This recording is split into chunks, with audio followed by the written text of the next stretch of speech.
Dr. Saini, last year we spoke to you in detail and it was very enlightening.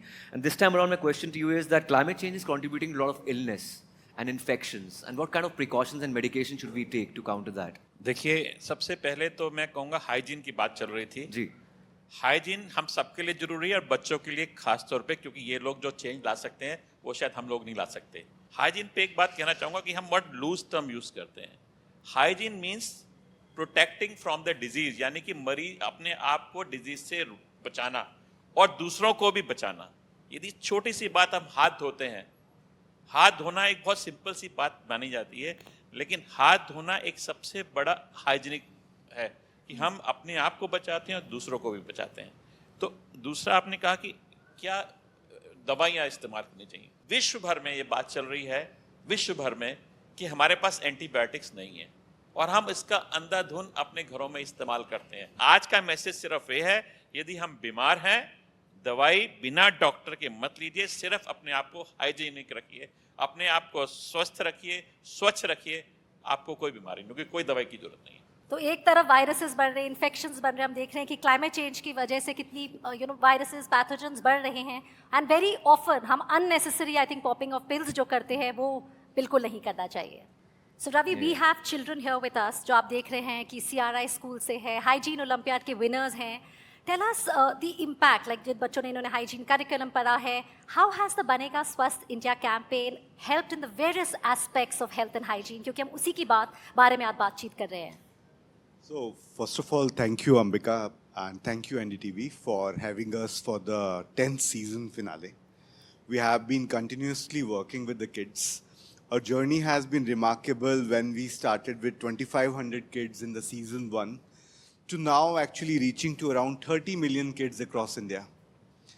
By large, this is one of the biggest programs, not just on health, it's the biggest program on One Health, where there is an integration of the human health, animal health, plant health, and we also, we have been evolving from year to year to year, and we saw we created an index, which is the climate index, which we did for the northeastern India along with the NDTV and Ernst & Young. We saw there's a huge, huge potential and need to bring change among the kids, and which is being supported by the Prime Minister's, one of the flagship programs, Mission Life also. Ji.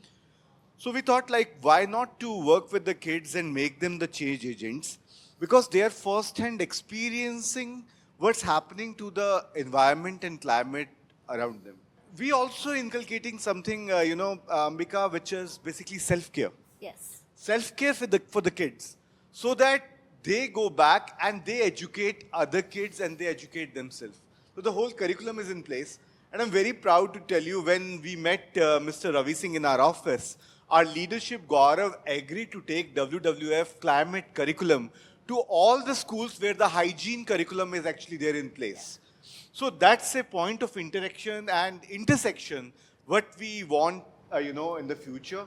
Yeah. And there's some very relevant studies what we are actually doing at this moment to understand the impact of the climate resilient schools on the overall well-being on the kids, the happiness index, the health index, and the third thing is basically the school illness days, how we are able to reduce all this illness days. So it's a long journey for us. बहुत कुछ किया है, long journey है। In fact बच्चे, जैसे रवि ने कहा, बच्चों आपको एम्पावर करना है, you all are the future, आप ही हमारा भविष्य है।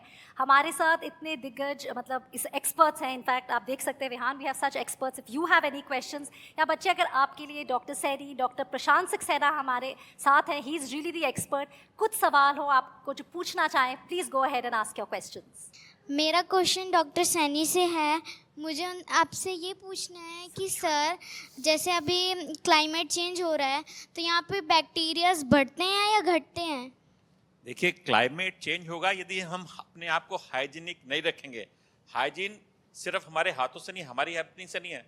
Hygiene in environment, hygiene in our surroundings, hygiene in our body, ये सब यदि चीज़ें ठीक रखेंगे तो बैक्टीरिया बढ़ेंगे नहीं। दूसरा, जब ये बैक्टीरिया कैसे ग्रो होते हैं, उनके लिए भी एक टेम्परेचर चाहिए होता है। यस, दिस ह्यूमिड एनवायरनमेंट में बैक्टीरिया बढ़ सकते हैं। लेकिन यदि हम अपने आप को हाइजीनिक रखेंगे, अपनी दूरी मेंटेन रखेंगे, अपने हाथों को साफ रखेंगे, उससे हमें कोई फर्क नहीं पड़ेगा। तो बैक्टीरिया बढ़ेंगे भी, एनवायरनमेंट को हम हाइजीनिक रखना है। यदि हमने खाना खाया, कुछ जो बचा हुआ खाना हमने यहीं बाहर फेंक दिया, तो क्या होगा?